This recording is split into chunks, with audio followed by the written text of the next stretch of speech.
Hi, this is Allan McKay. Welcome to episode 97. I'm speaking with Andrew Deutsch from Nerd Fitness. Let's dive in.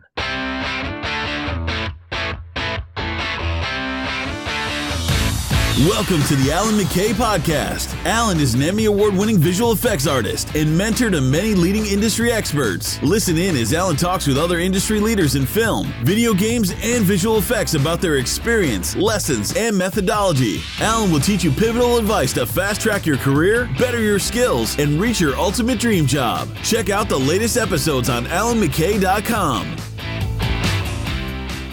Alright, so welcome to episode 97. We are getting close to 100. I still don't actually know what the heck I'm going to do for episode 100, but I'd like to do something special. And that episode would have come a long time ago, but I guess along the way, there's a few times where things got derailed a little bit. Obviously, this podcast is a lot of work, a lot of blood, sweat, and tears go into making it, but at the same time, it's something that I'm very passionate about, and getting all the private messages, all the emails, things like that in regards to this really makes it all worth its while. Now, this episode is going to be an awesome one. I'm speaking with Andrew Deutsch, who's the founder of Nerdstrong Gym in North Hollywood, California. And I say segue because there's a few episodes around health that I want to be publishing in the next few weeks. So health is an interesting subject because I feel like a lot of us do neglect it. Not everyone in visual effects, but a lot of us do kind of take priority of our work over our health. So some people are guzzling soda all day long and just sitting at the desk, whereas others of us may be aware that, yeah, we should be taking care of ourselves, but we always put it to the back burner. You know, like a lot of my friends, even the most fanatical, you know, the guys who want veins on their veins, are always joking around, you know, I got 6 packs on my veins. Even, you know, a lot of us will decline our health when we're going through deadlines, things like that, and just, you know, it's the OT weight, the overtime weight that you want to, you know, get rid of after the project delivers. And it's just a regular standard thing that a lot of us do prioritize incorrectly. And for me, this is something that I've never wanted to share, but at the same time, I've had enough close friends and other people pushing me to put out an episode on this subject, which I have mentioned before, but basically I had a few really major wake-up calls health-wise in the past couple of years where I did put work ahead of everything else. And the major learning lesson I had was that you can put anything else aside, but if you put your health aside, everything else goes when your health goes. So for me, it definitely changed my life, and it's still something that recovering from in a lot of ways. So I will be putting out an episode soon on the whole subject of health and just, again, like, I guess, like, work-life balance in a lot of ways. So it's going to be interesting. I've got a few subjects around this. I'm also interviewing a buddy of mine, Jeff McMahon, who does virtual training. So he actually trains a lot of high-end entrepreneurs who make 7-8 figures, really high-end, busy people. And I thought this would be an interesting subject for us because I feel like in a lot of ways we work the same kind of crazy hours, the crazy stress, the same kind of lifestyle as a lot of his clients do. And meanwhile, he actually trains them all virtually over Skype and things like that.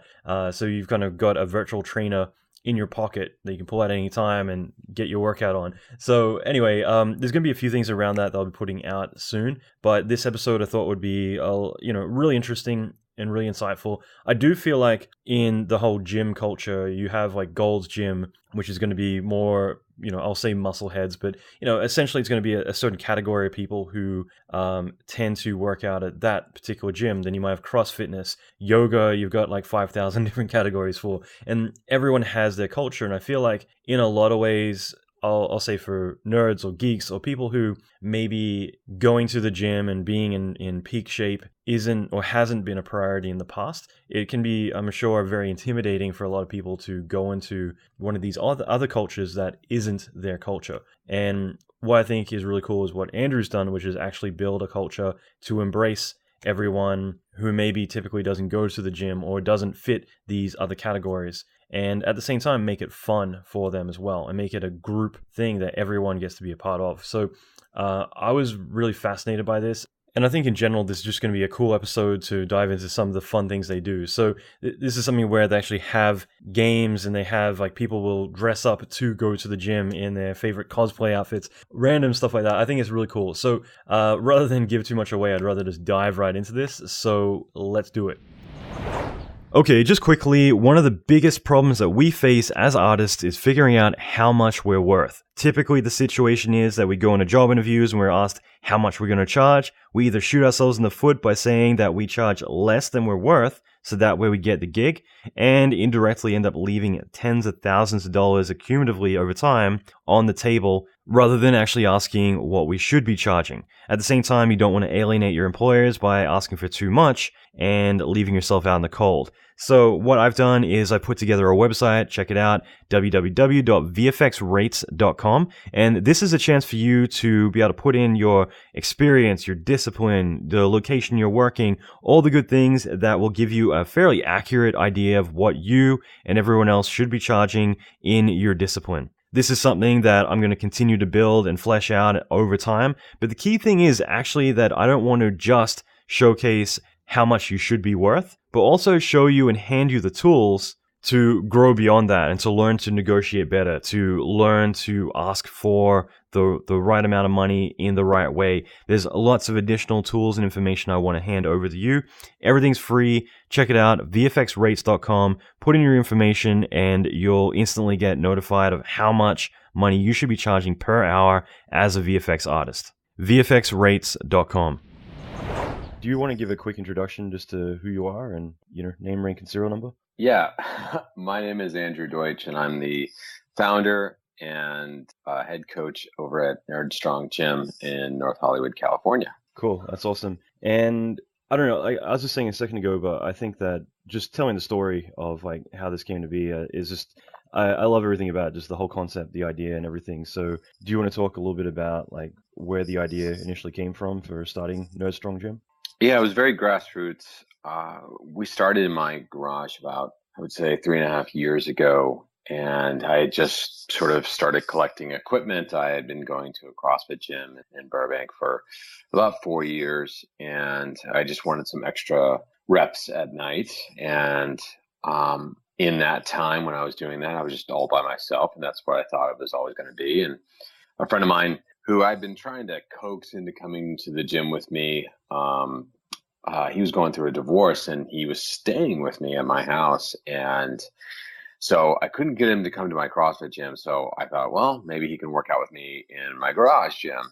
And so I led him through a couple sort of CrossFit style workouts and didn't really connect with him. And he basically told me that he doesn't really want to do it.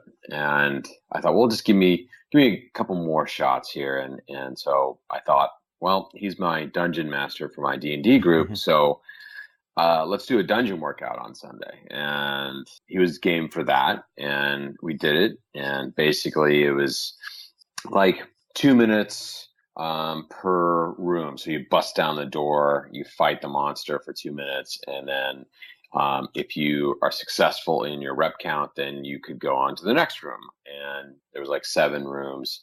And he had a certain amount of time in order to get through all the rooms. And if he didn't, then there was some sort of, like the dungeon fell in on him. And so he has to do burpees or something like that. So, it's not like me creating new moves or anything like that. I was just sort of putting this layer of imagination on top of it and sort of fun little gameplay. And we have a whiteboard that we used inside the garage. And I kind of drew it up like graph paper that you use when you lay out your dungeons in D&D. And that seemed to connect with him, and he really enjoyed it. And he started tweeting about the things that I would come up with, because every Sunday I try to come up with something new and something fresh and different. And whether it was based upon a board game that I was looking at or a video game I was playing, some sort of mechanic there. Maybe it was a storyline or something like that from Lord of the Rings, or just something that I could add into the workout to make people think more about that than the work that they were doing.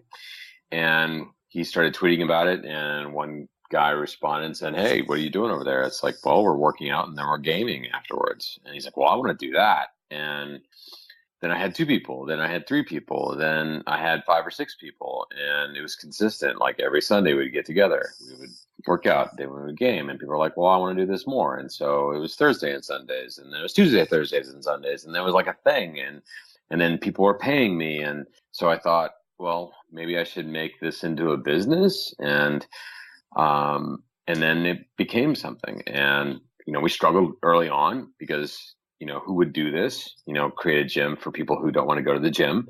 And it's just kind of a slow burn. We slowly got more and more people. Most of our people that are at the gym now have come through word of mouth or through social media. And we don't really market that much. We don't really advertise that much, but we haven't really needed to. And it's been really just amazing just to watch so many people come from some people come from really long distances to come to the gym, and for us to still be in existence for, going on almost 4 years now. So it's been a really happy accident. No, it's amazing. I mean, and I love the fact that, it did kind of happen organically. It wasn't like, all right, day one, what's a good, gimmick or angle. It's more, something that you're making change in people's lives, and bit by bit, it's just more and more people are kind of having that call or calling to kind of step up and, want to be a part of it. So, I mean, I think it's pretty amazing. And like, I'm sure you have plenty of stories of where you've, made a pretty big impact on a lot of people's lives. Because, I think that one thing that, whether it's gaming or whether it's, just sitting at a computer desk like all day long, I think that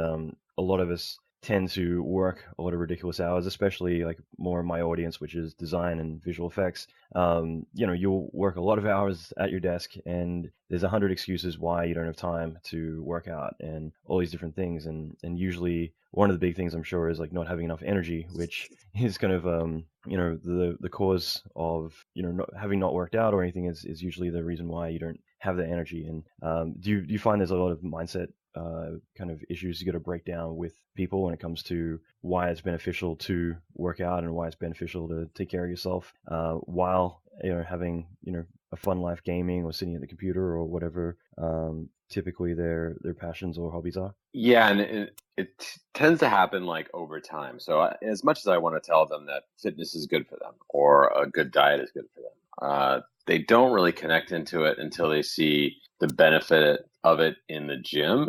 And then they see a larger benefit in something that they love outside of the gym. So one of my favorite stories is we have a guy at the gym who has a titanium knee, right? So he has every excuse in the world not to run or jump or anything along those lines or be physical at all, because he could blame his legs. But he stopped doing that and he started coming to the gym, and then he went to Comic-Con and then he came back and he said, I just wanted to let you know that this is the first Comic-Con I've been to where I could walk the entire floor without any pain. Wow. And that was a big deal for him. And, he didn't win a competition. He didn't go out there and destroy some sort of personal record in the deadlift or something like that. It was literally just his experience at Comic-Con has always been, I love this, but it's been kind of miserable for me. And this is the first year where he enjoyed himself and at something he loves. And it was just such a simple sort of hurdle for him to get over, which was comfortable walking. And he was just really, really thankful for that. But, I'm not doing the work for him. He's the one putting his feet down, coming to the gym.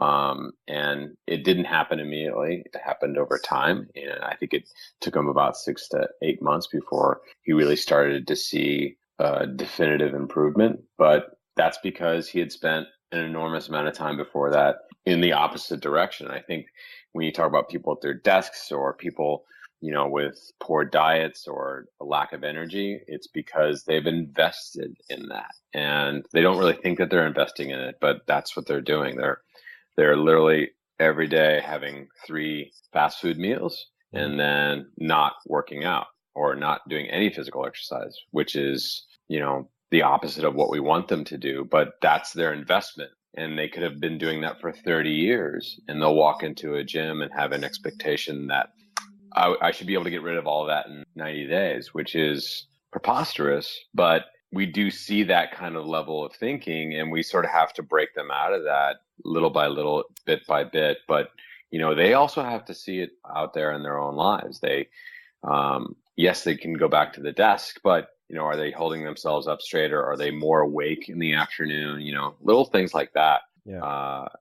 Those happen over time, but we do see that with a lot of people. It's just, as much as I would love to drill that into their brains, they kind of have to experience it themselves. Yeah, no, I think it's so true. Like when you're able to find those like small little changes or results in your life that you're noticing yourself, the things that you struggle with, and suddenly it's you're able to see that yourself rather than it being necessarily the traditional stuff like I have a goal of running a marathon and I'm working towards that. It's more, hey, you know what, I don't have that 4 p.m. crash that I usually have, or whatever it is, like the back pain that you're dealing with every single day.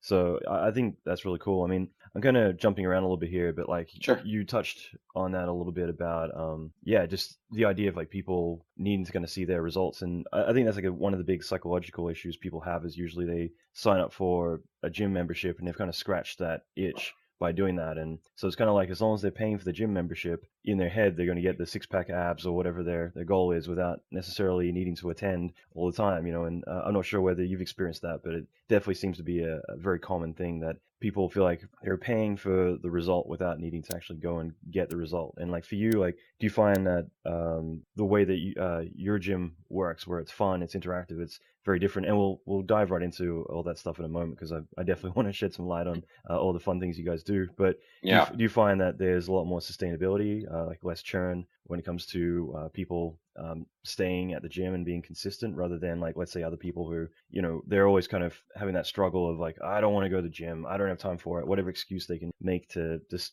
avoid going and doing the work? So as I've experienced in the gym, there's a couple different types of personalities. One is what you're talking about, which I call like the serial Grouponers, the people that'll just buy Groupons for fitness things and try them out and then quit them, try them out and quit them. And then they can say nothing works. And, they get to sort of live in that space for years. And, I've met a few at the gym, and they've come in kind of trying out Nerdstrong, and then they find out that there's no gimmick to it. It's very simple.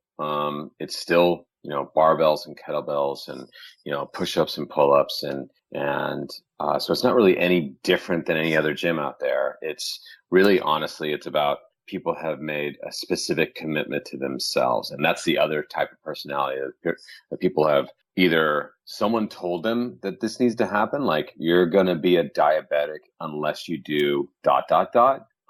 and or they've experienced something in their lives that makes them make that decision to start coming to the gym. And then they start hunting around for a gym that fits who they are. So lots of people that I've come across are like, nope, I just like working out by myself at 24-hour fitness. I'm like, that's what you should be doing. And, it's only $50 a month, so it works out for me. Great. That's what you should be doing. And other people are like, I don't know, I feel really lonely and intimidated by 24-hour fitness. I'd rather just go to a gym where I can just, I can work out with people, and maybe the coach will pay attention to me. And that's what we try to do at our gym, is that when they come in, we try to find out more about them and what they want to do and where they want to go. And I would say by and large, whether it's six-pack abs or whether it's, I want to run a mile or whatever that goal is, that is all under the umbrella of feeling better. People just want to feel better.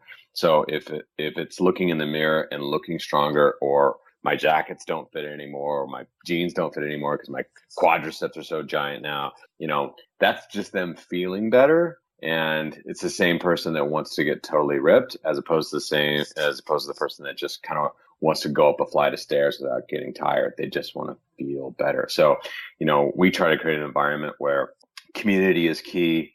You get to meet a lot of friends. We create fun teamwork style workouts or themed workouts on our weekends. And so that's a good time to sort of get to know individuals and to get to know the gym and who we are as people. And we've always tried to be super transparent about, who we are as people. And we're very active with them socially and on Facebook and Instagram.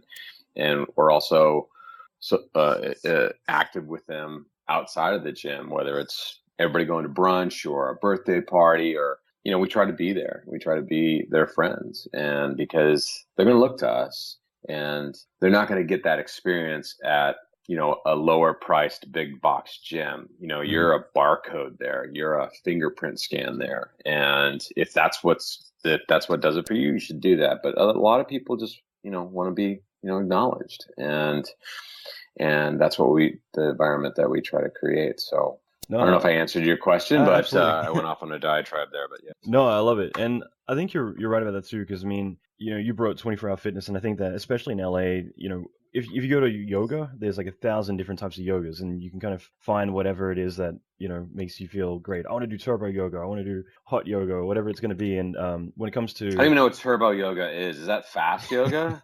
I used to live in Santa Monica, so like everybody had their yoga thing. Like I think it's kind of like you walk into the city limits and someone hands you a yoga mat and you got to carry it around. So I'm pretty sure it's like how some bike people don't actually own a bike, but they have a bike helmet just because that way people are going to perceive them as bike people. Well, some people have yoga mats.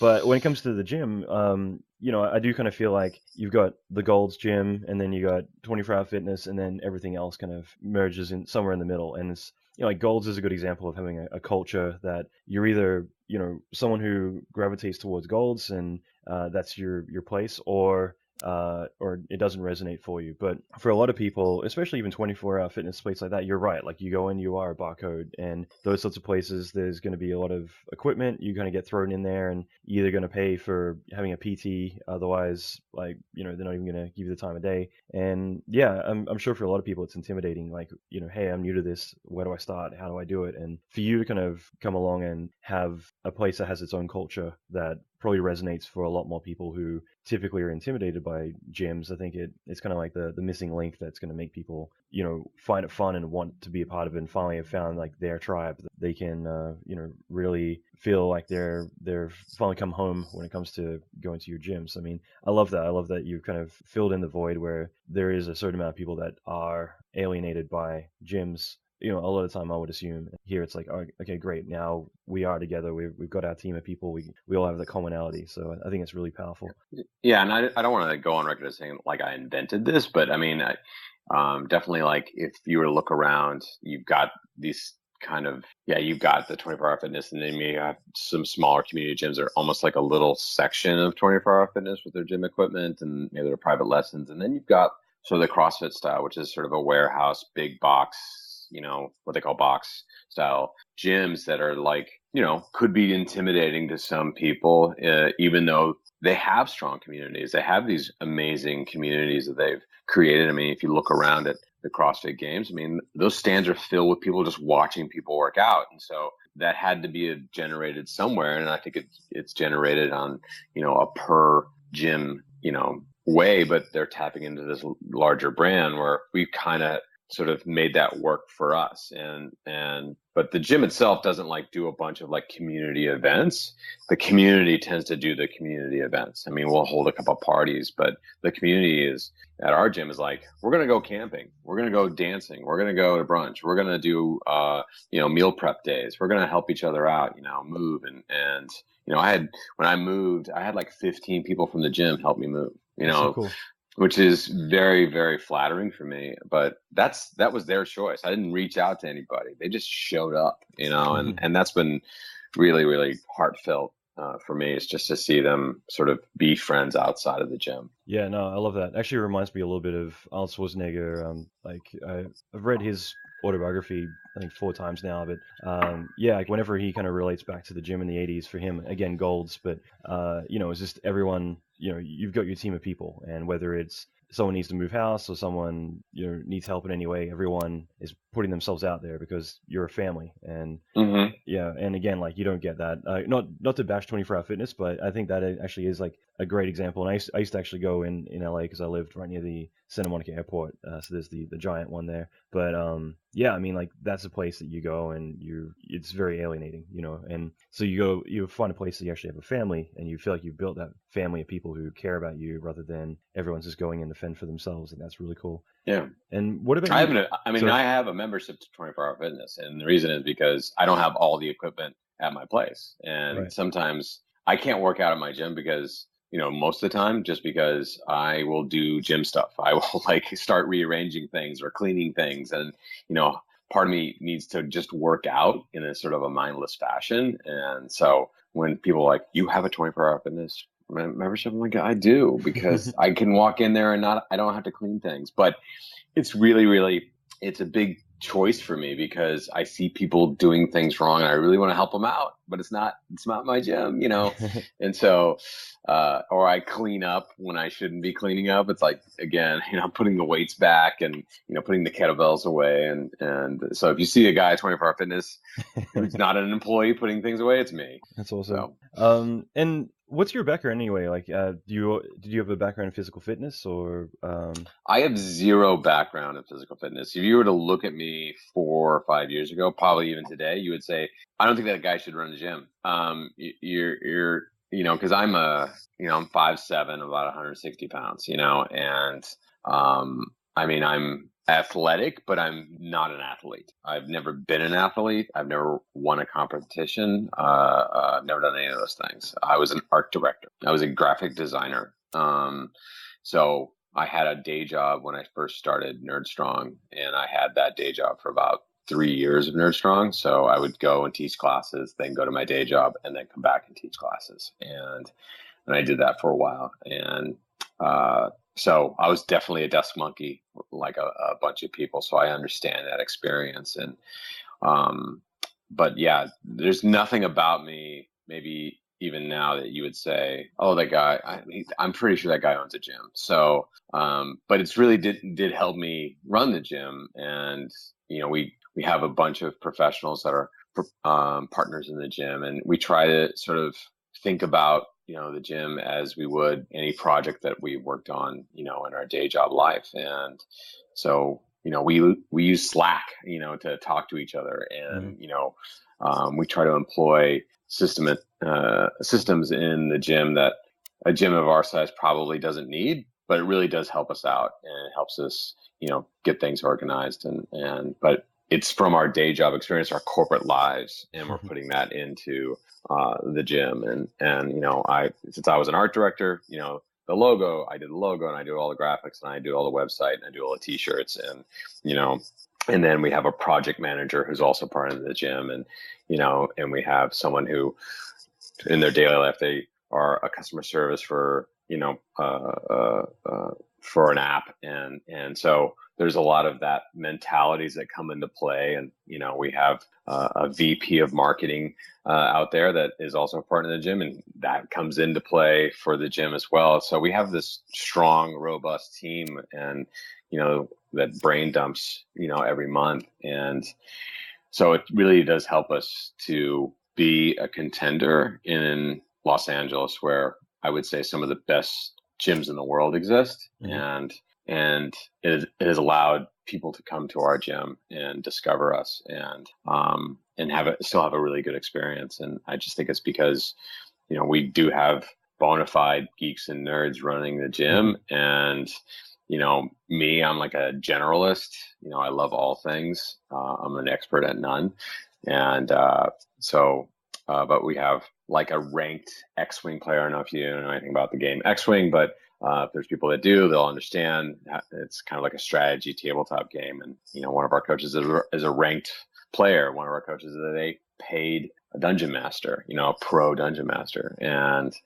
But we all have our nerddoms that we're sort of attached to. And it definitely translates into everything that we do. So I know we kind of talked about it briefly, just initially starting the gym and a bit of like how that all played out. But like, how would you describe now, like, as the current gym is, like some of the stuff that you guys do at the gym? If you were to summarize for a lot of people, like, some of the cool things that you guys do and what makes you special and different. Because I'll just quickly say that, like, one of my team members was the one who discovered you guys, and mm-hmm. for a little while, like you spoke to Vera, like for a little while, I was just kind of like, all right, cool, yeah, that sounds really cool. I didn't really know too much, and finally I said, okay, like I want to know, like, why are you so excited about this? And then yeah, just like hearing everything about it, I was just like, this is fucking brilliant. Like this is, I love it. Like it for me, it just took having 10 seconds of explaining like the ins and outs. I'm like, this is so cool. Like the world needs something like this. So, and that's why I'm kind of excited about it. Like it might not necessarily be for everyone, but that's the whole point. And do you want to just kind of walk through a bit of like what makes your gym so unique and what the type of activities you guys get up to? Sure. I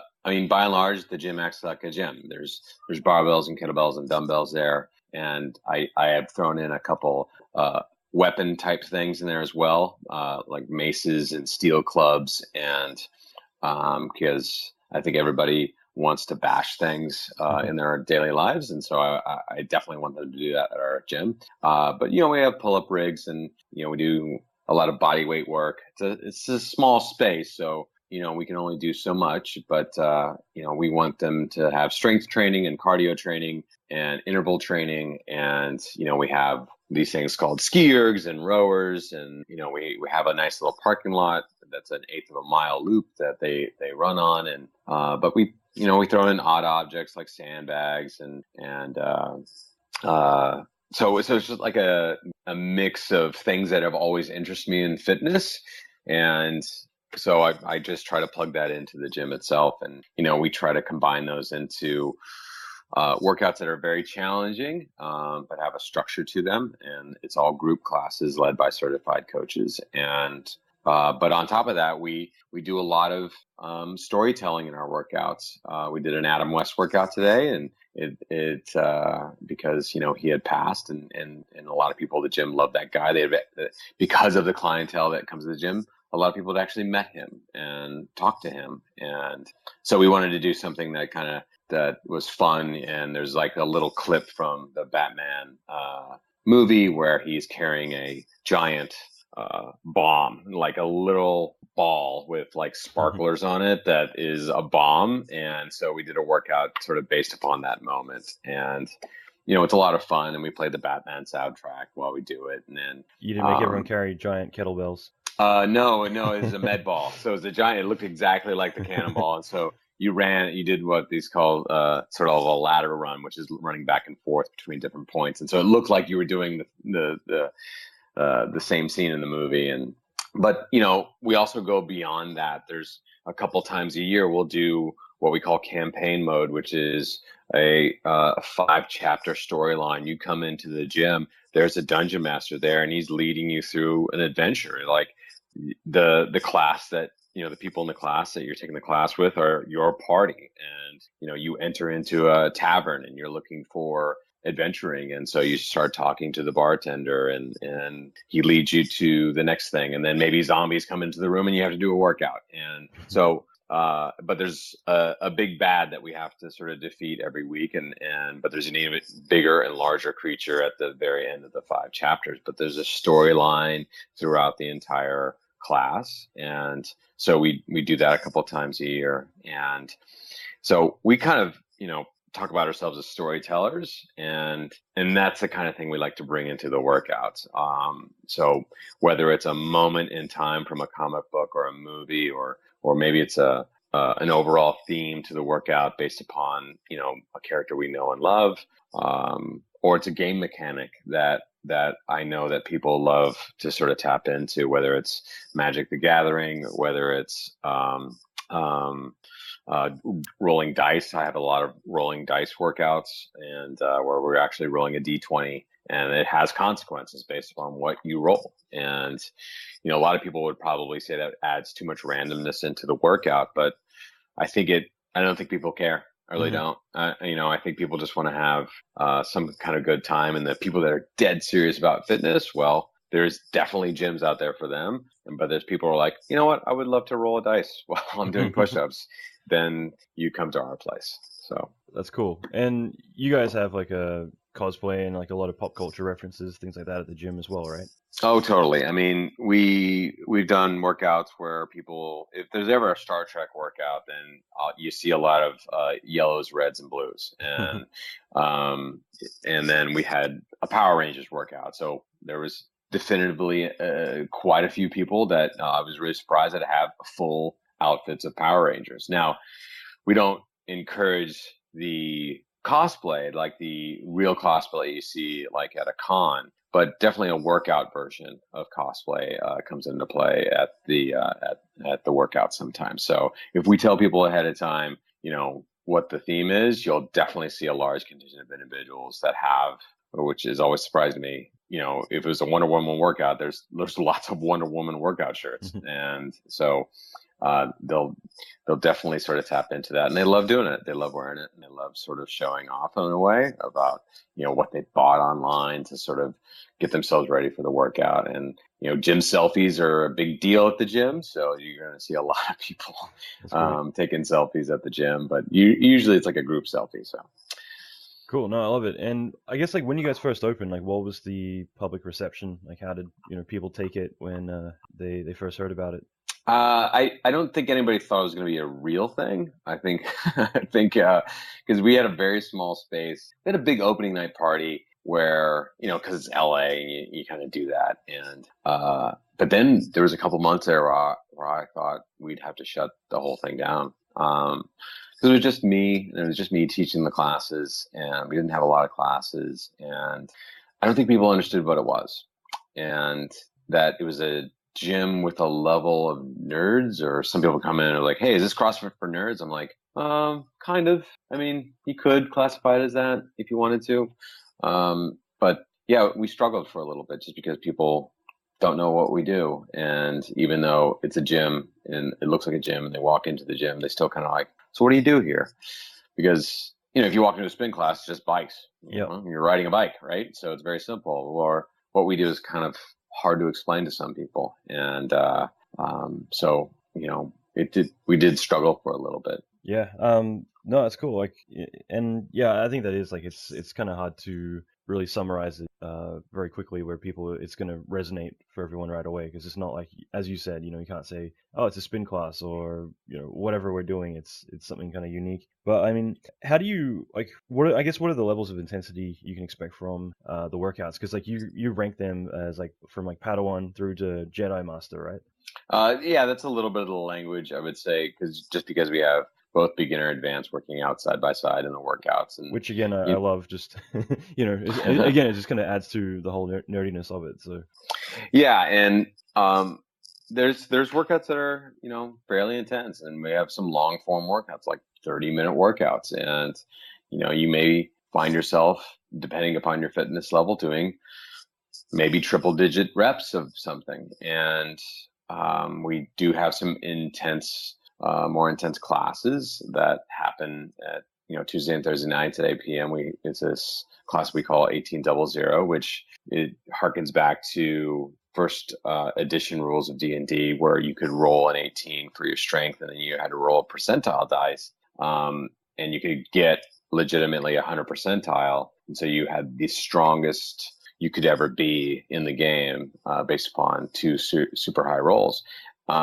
And so that's a class that involves usually lifting of some type and then explosive body weight movements. And, we ask people to have a certain basis before they start those classes, but that doesn't mean that they can't come. And, but we do have just days where it's just lifting, and though it's not necessarily strenuous, but it does require, a bit of strength. And, we're always sort of making sure people tap into proper form and making sure that they take it easy. Some people just need to prove themselves every single day, and just not necessary, Mm-hmm. And then some days like, today, while yes, it's an intense workout, it was a lot of fun. And that's the point of some workouts that we do. Not every workout we do is going to make you the greatest thing on the entire planet. Sometimes it's just teamwork, and sometimes it's just fun. I mean, we had a Mario Kart workout that wasn't necessarily intense, but you had to, every round you got a new piece of your cart that you had to build, whether it was like a box and 2 weight plates and, or 4 weight plates for the tires. And you had to take those pieces around the track. And it was really interesting to see people's solution for that. And they worked together, they communicated. And even though they were just walking with equipment around the track, they all sort of committed to it, and they committed to it as a team. And it was a lot of fun for them. to do and see them be creative. And some people actually created a cart out of gym equipment, which I didn't think was possible. And so, yeah, there's different levels there, but we always try to make sure that people are challenging themselves. We do have these sort of sideline conversations with people, which is, what, you should probably be stepping it up a little bit. You're strong now. You're capable now. And that's a conversation we tend to have, I would say, more often than not than other gyms, because some gyms just attract athletes, or ex-athletes, or just people that are just monsters in the gym. And so they don't need to have that conversation. You can just nudge those people and they'll go at 100% in the direction you want them to go. But I would say that a large contingent of people that have come to our gym have never gone into a gym before, or never stepped foot in any type of fitness facility before, and or have tried it and it didn't connect with them because they don't have a competitive bone in their body. So them having that conversation with themselves is never going to happen. So they do need us to say, what should I be doing?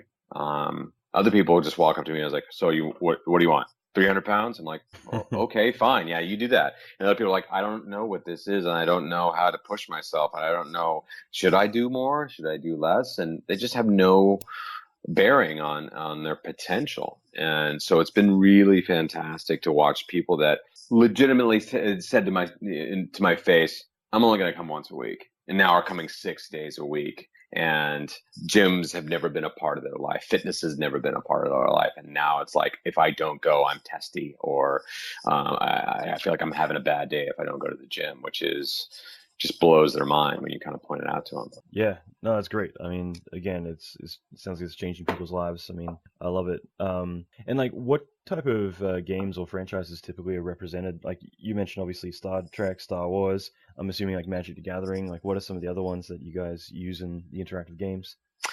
I do a lot of PC gaming, so I like achievements and side quests. So I tend to add those into workouts. But we do last 4 weeks on every Saturday. I did a Guardians of the Galaxy workout, which is basically like a playlist workout, because if you watch that movie, it has a definite playlist to it, right? So, I developed workouts based upon the 2 soundtracks that have come out for the movies, and so movements were according to the beat or the chorus. And so that was a lot of fun for me to do and lead people through. But we've had, D&D come into play. There's a lot of DC Marvel characters, their storylines, the multiverse will come into play sometimes. Maybe some really odd graphic novel that somebody got attached to, they'll build a workout around it. We've had requests for historical battles, actual pirate battles that happened aboard an actual ship, and somebody's done the research and they sort of a beat by beat breakdown of what that battle did, and they want to do a workout based upon that. And and so it's whatever the person is nerdy about can sometimes come into play. So I'm nerdy about different things than the other coaches. And, we have a coach that obsesses about the Nancy Drew PC games, so that is going to come into a workout eventually. I know it is. And I've taken, you remember those Choose Your Own Adventure books? Oh, yeah. Yeah. So I took one. Now, I had no idea, as a kid, just how just horrific some of these are.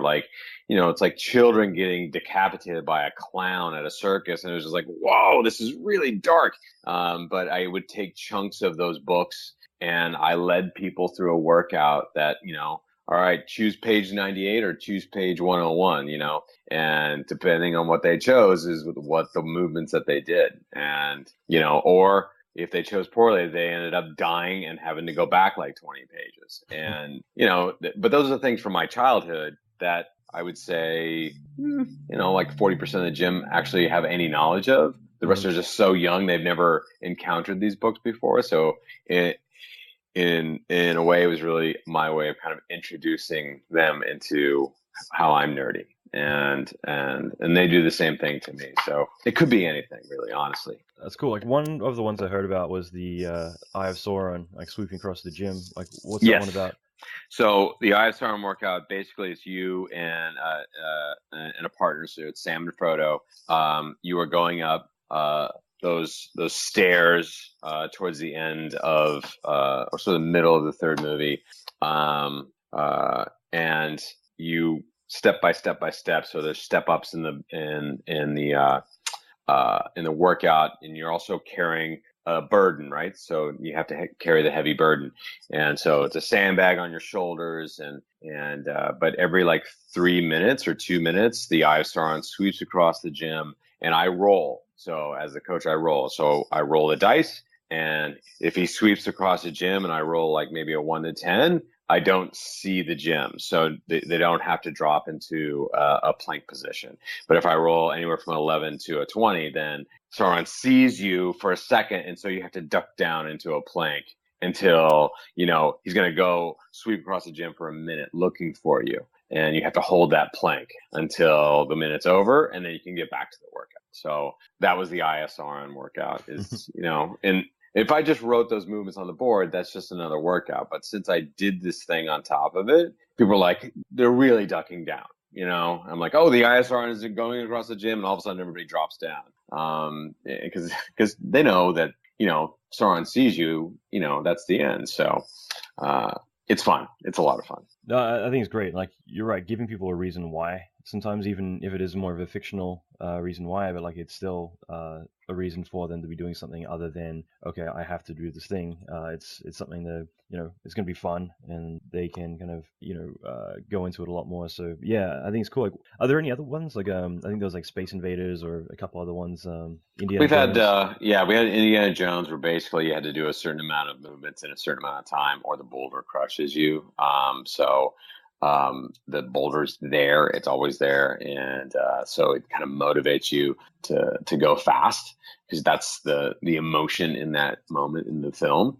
And that's what I kind of did with that workout, is I wanted movements that you could quickly move from movement to movement on, and you had to do a certain number of rounds of those movements inside 12 minutes. And some people don't make it, and some people do, and some people do, and it's made to be done just barely, just enough time. And then we have like a Star Wars workout where it's the Death Star. You're approaching the Death Star, so you're doing different movements with your partner, and you're going through the trench, and then you're firing upon the exhaust port, and everybody at the end of the workout gets to throw a med ball into a box to see if they could actually hit the exhaust port.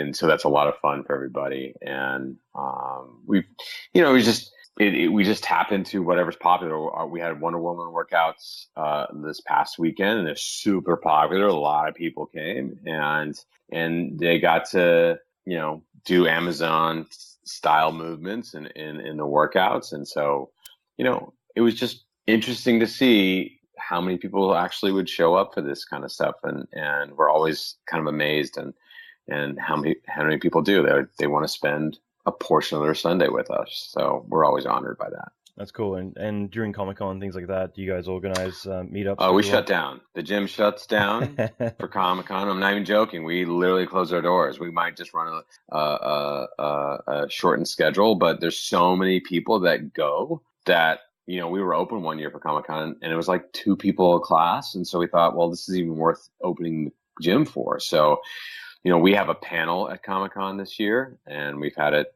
for the last couple of years. And we're Thursday, I think at 10 or 11 a.m. So if you're going to Comic-Con, make sure you check us out. But that's the whole coaching staff. So we have no choice but to sort of shut down. And I forgot your question. No, I was just saying, like, during Comic-Con, like, do you guys do any meetups and things like that? Yeah. So, I mean, we've done workouts at Comic-Con, and we do. We are always surprised that we fill a room at Comic-Con when we're more than willing to sort of hang out and answer questions for people for hours. We have, no compunction about that. And the members themselves will organize meetups, and we might actually do a meetup this year. That's actually a really good idea. But we don't tend to do workout events, just because it's kind of hard to organize. and a lot of people didn't come to Comic-Con for that. They Yep. came for the opposite. They came to hang out in hotel rooms and party with their friends, and for 4 days. And nobody wants to get up and go to work out on Comic-Con. Yeah, it's I still like I think that because you've built such a strong community, I think it's even just getting people to hang out and catch up. Especially let's say if it's in San Diego and everyone's in LA, it's kind of like a good way of having that familiarity of people that you might know back home down there with you. So I mean, yeah, it sounds like you've got a massive following and it keeps growing. So I mean, I love it. I guess like where would people find you online if they want to find out more or follow your social media, things like that?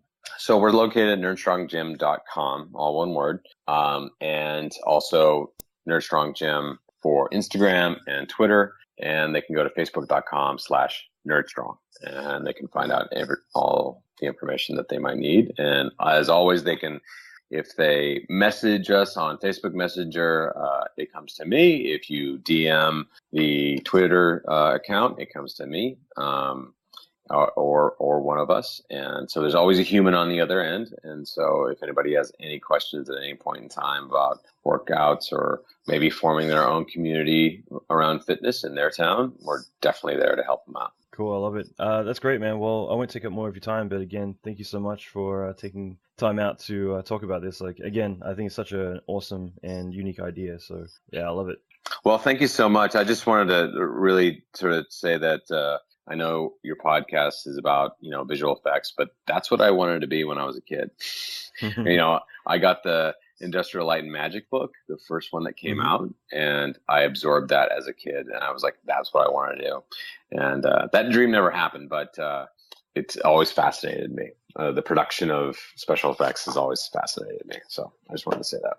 Yeah, no, I think it's great. And like, again, I feel like we're in an industry where a lot of people can relate to this. I mean, when I was working for Blur Studio a lot, Friday nights we do Dungeons and Dragons night, which I've never played D&D, but in a way, I'd be walking in there just to go get beers with everyone who was part of the drinking crew, not the D&D crew. But I mean, at the same time, like, I always thought it was kind of cool that there would be a bunch of people who have that passion and can kind of get together and do that. And again, I think it's really important for a lot of us to kind of find our community or our tribe that we can get together and find those commonalities. And in a way, you've kind of created that place for a lot of people to be able to go in there and do exactly that. So it's awesome. Well, thank you for having me, and I really enjoyed talking with you.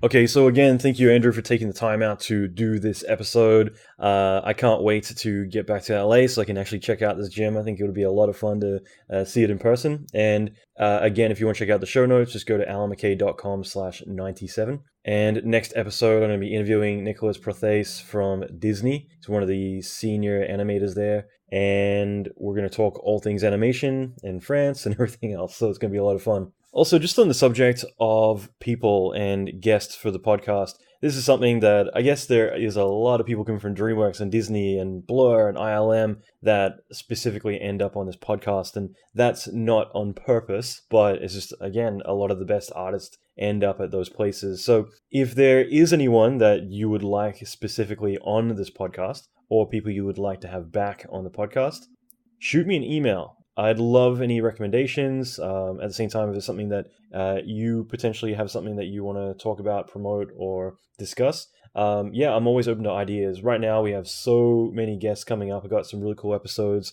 One of the biggest VFX supervisors at ILM, I'm going to nerd out about because I was a huge fanboy of in the 90s, is coming up pretty soon. The VFX supervisor from Marvel. I interviewed a few people from Weta the past couple of weeks, including Bay Rate, who is one of the main guys who created Golem in the first place and was the 30th employee ever at Weta Digital. There's so many cool episodes coming up. I'm really psyched about that. But I'm always open for more people, and I'd love to hear any ideas you have for guests, things like that. Me and my team, or my team and I, are always brainstorming about different and interesting people and subjects to bring on. But at the same time, this is your chance to kind of speak up. I thought about this because I've gotten a couple of messages this morning on Facebook, of all places, recommending different artists that they'd love to have on there. So I thought maybe it's a good idea to kind of open this up for everyone to chime in. So if you want to shoot me an email, McKay at allanmckay.com. So AMCKAY at ALLANMCKAY.com. Shoot me an email. I'd love to hear from you and any ideas, thoughts for the podcast you might have. All right, so that is it for this episode. Episode 98 with Nicholas Prothes will be up next. All right, talk to you soon. Rock on.